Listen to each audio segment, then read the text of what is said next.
Hello students and welcome to my UPSC journal. हम कर रहे हैं फ्री एनसीईआरटी सीरीज, जिसमें आज हम करने वाले हैं science NCERT class 7 chapter number 10। Chapter का नाम है electric current and its effect. तो इस चैप्टर में सबसे पहले समझेंगे इलेक्ट्रिक करंट क्या होता है, फिर देखेंगे इलेक्ट्रिक करंट का हीटिंग इफेक्ट और साथ में पढ़ेंगे अबाउट इलेक्ट्रोमैग्नेट। तो बहुत ही इंटरेस्टिंग चैप्टर है। चलो फिर इस लेक्चर को स्टार्ट करते हैं। तो सबसे पहले जानते हैं what is electric current. Electric current होता क्या है? तो it is the flow of electric charge through a conductor like a wire. यानी कि जब भी इलेक्ट्रिक चार्ज यानी कि जो इलेक्ट्रॉन्स है वो किसी भी कंडक्टर के थ्रू फ्लो करेंगे तो उसी को हम कहेंगे इलेक्ट्रिक करंट। कंडक्टर क्या होते हैं? कंडक्टर वो मटेरियल होते हैं जो कि करंट को उनके थ्रू पास होने देते हैं। ठीक, तो जब भी जो हमारा इलेक्ट्रिक चार्ज है वो पास करेगा थ्रू अ कंडक्टर, उसी को हम कहेंगे इलेक्ट्रिक करंट। ठीक है, now it flows from positive terminal to the negative terminal of the battery. अब आपको ये याद रखना है कि ये जो चार्ज फ्लो हो रहा है ये कैसे फ्लो होगा, from positive terminal to negative terminal. तो ये हमेशा याद रखना। ठीक है, next, a close circuit is necessary for current to flow. यानी कि करंट फ्लो करने के लिए जो बेसिक रिक्वायरमेंट है वो ये है कि जो हमारा सर्किट है वो कंप्लीट होना चाहिए, वो क्लोज होना चाहिए। अगर कहीं से भी सर्किट इनकम्प्लीट है तो करंट फ्लो नहीं होगा। ठीक है, तो ये आपको याद रखना है कि बेसिक रिक्वायरमेंट क्या है कि सर्किट शुड बी क्लोज्ड।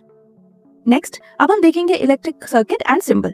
तो सबसे पहले देखते हैं सर्किट डायग्राम क्या होता है। तो देखो, सर्किट डायग्राम का हम यूज करते हैं to represent an electric circuit using standard symbols. यानी कि अगर इलेक्ट्रिक सर्किट है जिसमें वी हैव अ बल्ब, उसके बाद we have wires and we have switch, तो हम इन्हें एग्जैक्ट ड्रॉ करने की जगह इनके कुछ सिंबल्स होते हैं जिनका यूज करके हम ये सर्किट ड्रॉ करते हैं। ठीक है, इसी को कहा जाता है सर्किट डायग्राम। तो अब हम ये देखेंगे कि ये सिंबल्स क्या है और किस कंपोनेंट के लिए हम क्या सिंबल यूज करते हैं। तो देखो, स्टार्टिंग विद सेल। सेल के लिए आप कुछ ऐसा ड्रॉ करते हैं, एक लाइन, बड़ी लाइन, छोटी लाइन एंड दिस। तो ये हो गया हमारा सेल। अब बैटरी क्या होती है? बैटरी होती है सीरीज ऑफ सेल, यानी कि बहुत सारे सेल्स जब साथ में कनेक्ट किए जाते हैं तो वो हमारी बैटरी बन जाती है।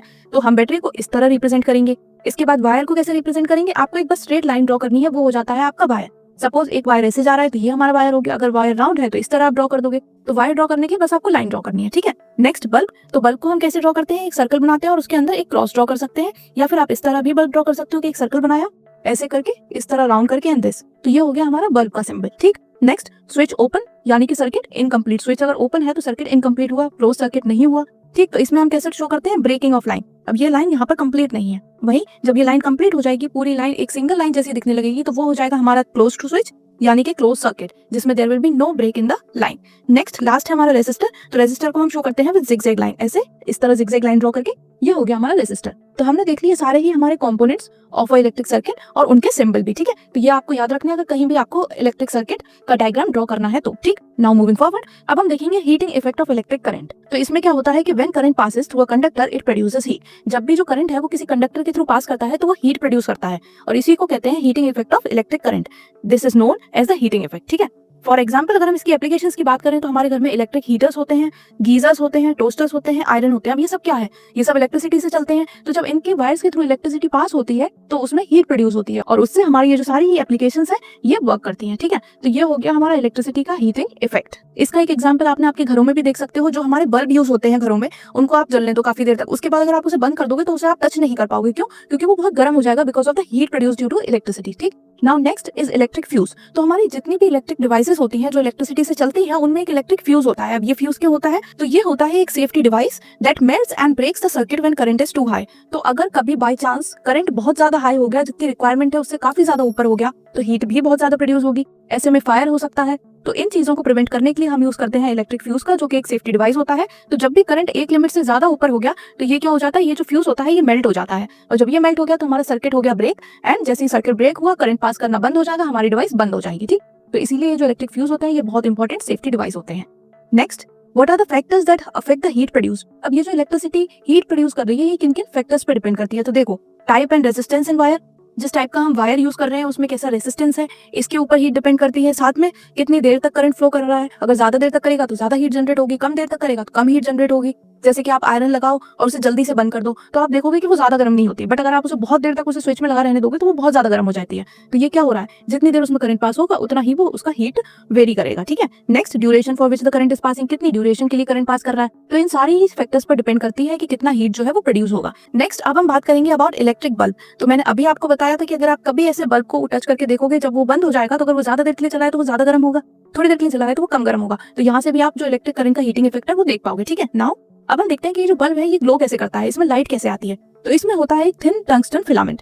किसका फिलामेंट होता है? टंगस्टन का। जब भी इसके थ्रू करंट पास होता है तो ये फिलामेंट जो होता है ये गर्म हो जाता है, और गर्म होने के बाद ये ग्लो करता है। ठीक है, और इस ग्लो से ही हमें लाइट मिल जाती है हमारे कमरों में। तो बल्ब में क्या हो गया? टंगस्टन फिलामेंट हो गया। जब भी उसके थ्रू इलेक्ट्रिक करंट पास करेगा, पहले ही फिलामेंट गर्म होकर लाइट देगा, और जब ये लाइट देगा तो ये हम कहते हैं कि हमारा जो बल्ब है इट इज ग्लोइंग। ठीक, तो ये हो गया इसका phenomena. It produces both heat and light, heat और लाइट दोनों ही प्रोड्यूस होती हैं, इसीलिए अगर आप इसे टच करोगे तो आपको हीट भी फील होगी, बट कभी भी जब स्विच ऑन हो तो टच मत करना, ठीक है। अब हम बल्ब की बात कर ही रहे हैं तो एक और इंटरेस्टिंग चीज देखते हैं कि देखो हमारे घर में आजकल यूज होते हैं CFLs, ठीक है, और कहा जाता है कि ये कम इलेक्ट्रिसिटी कंज्यूम करते हैं। वैसा क्यों होता है? क्योंकि अगर आप इन्हें टच करके देखोगे काफी देर चलाने के बाद भी तो ये कम गर्म होते हैं, यानी कि इसमें जो हमारी इलेक्ट्रिसिटी है वो पूरी की पूरी लाइट प्रोड्यूस करने में यूज हो रही है। तो यहाँ पर क्या हो रहा है कि जो हमारे जो नॉर्मल बल्ब होते हैं जहाँ पर both light and heat produce होती है, वहीं जो हमारे CFLs होते हैं उनमें लाइट ज्यादा प्रोड्यूस होती है और हीट बहुत ही कम प्रोड्यूस होती है। तो इस वजह से जो इलेक्ट्रिक का कंजप्शन है वो भी इनमें कंपैरेटिवली कम होता है, ठीक है।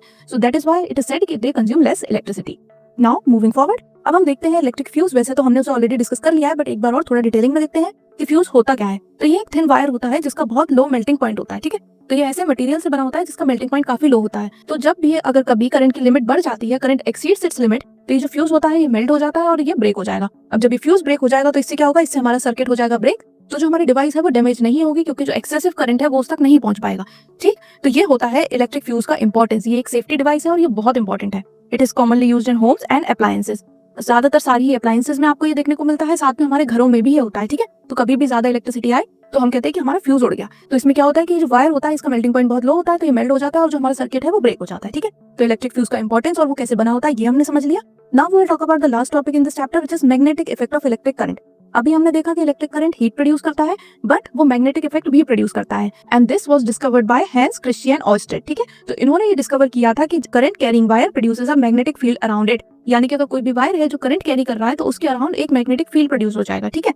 And this is called magnetic effect of electric current. जैसे जब हीट प्रोड्यूस हो रही थी तो वो था हमारा heating effect of electric current, तो जब मैग्नेटिक फील्ड प्रोड्यूस होगा तो उसे हम कहेंगे magnetic effect of electric current, ठीक है। Now we have a right hand thumb rule जिसका यूज करके आप जो मैग्नेटिक फील्ड की डायरेक्शन है आप वो पता कर सकते हो। तो अब आप ये पता कैसे करोगे, तो देखो, if you hold a wire with your right hand, thumb in the direction of current, your finger shows the direction of magnetic field. Suppose ये एक वायर है और इसमें करंट नीचे से ऊपर की तरफ फ्लो हो रहा है, तो मुझे क्या करना है, मुझे राइट हैंड से इसे पकड़ना है और मेरा थंब जो है वो करंट की डायरेक्शन में होना चाहिए, ठीक है। तो जैसे करंट नीचे से ऊपर जा रहा है तो डायरेक्शन थंब का मेरा वही है, ऊपर की तरफ, और जो उस डायरेक्शन में मेरी फिंगर्स कॉइल कर रही हैं ये मुझे बता रही है मैग्नेटिक फील्ड का डायरेक्शन, ठीक है। तो ये हो गया हमारा राइट हैंड थंब रूल, जिसमें राइट हैंड का यूज करेंगे, थंब को हम पॉइंट करेंगे towards the direction of current, और जिस डायरेक्शन में हमारे जो फिंगर्स हैं वो कॉइल करेंगे वो होगा हमारे मैग्नेटिक फील्ड का डायरेक्शन, ठीक। तो ये हमने देख लिया। Now we will talk about electromagnets. तो ये क्या होते हैं, तो देखो, एक टेम्परेरी मैग्नेट आप बना सकते हो by passing current through a coil of wire around a soft iron core. एक सॉफ्ट आयरन कोर लो, उसके अराउंड आप एक वायर को कॉइल कर दो, ठीक है। मतलब कि उस आयरन कोर के चारों ओर आप वायर को कॉइल कर दो। इसके बाद जब वहां से इलेक्ट्रिसिटी पास होगी तो आपको एक टेम्परेरी मैग्नेट मिल जाएगा और इसी को कहते हैं इलेक्ट्रोमैग्नेट। ये जो मैग्नेटिक फील्ड है ये तभी तक एग्जिस्ट करेगा जब तक आपका करंट फ्लो हो रहा है। जैसे ही करंट रुक जाएगा ये मैग्नेटिक फील्ड खुद ब खुद खत्म हो जाएगी, इसीलिए इसे कहते हैं इलेक्ट्रोमैग्नेट। जब तक इलेक्ट्रिसिटी है तब तक मैग्नेटिक फील्ड है, जैसे ही इलेक्ट्रिसिटी खत्म मैग्नेटिक फील्ड भी खत्म। नाउ इलेक्ट्रोमैग्नेट्स के यूज क्या होते हैं, तो ये हमें हमारे घर की इलेक्ट्रिक बेल्स में देखने को मिलते हैं। इसके अलावा used in cranes to lift iron scrap, MRI machines में एंड इलेक्ट्रिक मोटर्स में। तो ये हमारे अलग अलग यूजेस है ऑफ इलेक्ट्रोमैग्नेट्स। नाउ एक एग्जांपल इलेक्ट्रिक बेल, जिसको हम डिटेल में पढ़ते हैं कि ये कैसे वर्क करती है। तो सबसे पहले इलेक्ट्रिक जो बेल होती है इसमें कंपोनेंट्स क्या होते हैं, एक तो हमारा इलेक्ट्रोमैग्नेट होता है, एक हैमर होता है, एक बेल होती है, एक आर्मेचर एंड एक कॉन्टैक्ट स्क्रू। तो ये सारी ही चीजें हैं जो मिलकर एक हमारी इलेक्ट्रिक बेल बनाती हैं। अब इसकी वर्किंग समझते हैं। तो देखो, जब भी स्विच ऑन होगा तो करंट फ्लो करेगा, उससे मैग्नेटिक इफेक्ट जनरेट होगा और जो हमारी इलेक्ट्रोमैग्नेट है वो हो जाएंगी मैग्नेटाइज्ड, ठीक। अब जब इलेक्ट्रोमैग्नेटिक मैग्नेटाइज्ड हो गई तो जो आयरन का आर्मेचर है वो उसे अपनी तरफ पुल करेंगी और इस तरह जो हैमर है it will hit the bell, और जब ये बेल हिट होगी तो हमें आएगी आवाज कि someone is ringing the bell. Next, जैसे ही ये कॉन्टैक्ट ब्रेक होगा यानी कि करंट स्टॉप हो गया तो जो इलेक्ट्रोमैग्नेट है उसका मैग्नेटिज्म खत्म हो जाएगा और ये वापस अपनी पुराने पोजीशन पे आ जाएंगी। फिर जब कभी हम बार बार स्विच को प्रेस करते हैं, बार बार उसे ऑन करते हैं, तो यही सेम फिनोमेना बार बार रिपीट होता है और अंदर बार बार हमें बेल सुनाई देती है, ठीक है। So the armature returns, contacts again, cycle repeats. So this is how the electric bell works. बहुत ही सिंपल फिनोमेना है and it is based on electromagnet. Next, अब हम जल्दी से डिस्कस कर लेते हैं all the important terms in this chapter. तो शुरू करेंगे विद कंडक्टर्स। कंडक्टर्स मैंने आपको बताया था ये वो मटेरियल्स होते हैं जो कि करंट को उनके थ्रू पास होने देते हैं। फॉर एग्जांपल कॉपर हो गया, आयरन हो गया, ये सारी ही चीजें हैं जिनके थ्रू करंट पास करता है। इंसुलेटर्स क्या होते हैं, तो ये होते हैं कंडक्टर्स के अपोजिट, यानी कि ये वो मटेरियल है जो कि करंट को पास नहीं होने देते, जैसे कि हमारा रबर हो गया, वुड हो गया, these are all insulators. Next, current क्या होता है, तो करंट हमने स्टार्टिंग में ही पढ़ा था, it is the flow of electrons, और कहां से, from positive to negative terminal. याद रखना, it is measured in amperes. Next is circuit. तो देखो, सर्किट क्लोज्ड भी हो सकता है, ओपन भी हो सकता है, और सर्किट क्या होता है, ये पूरा पाथ होता है जिसमें करंट फ्लो करता है। अगर सर्किट क्लोज्ड है तो करंट फ्लो करेगा, अगर सर्किट ओपन है तो करंट फ्लो नहीं करेगा, ठीक। Next is fuse. तो फ्यूज क्या होता है, ये एक सेफ्टी डिवाइस होती है जो कि प्रिवेंट करती है डैमेज जो कि एक्सेसिव करंट कॉज कर सकता है। तो ये एक बहुत इंपॉर्टेंट डिवाइस है विच प्रिवेंट्स डैमेज, ठीक। सो ये हमने देख लिए सारे ही इंपॉर्टेंट टर्म, और इसके साथ हमारा चैप्टर हो गया खत्म। तो आपको कहीं भी किसी भी टॉपिक में कोई भी डाउट हो तो आप कमेंट सेक्शन में जरूर पूछना। साथ में ये लेक्चर ज्यादा से ज्यादा स्टूडेंट्स के साथ शेयर करो ताकि सबको ये प्री एनसीईआरटी सीरीज मिल पाए। अब मैं मिलूंगी आपसे नेक्स्ट वीडियो में। Till then bye bye, take care, पढ़ाई करते रहो।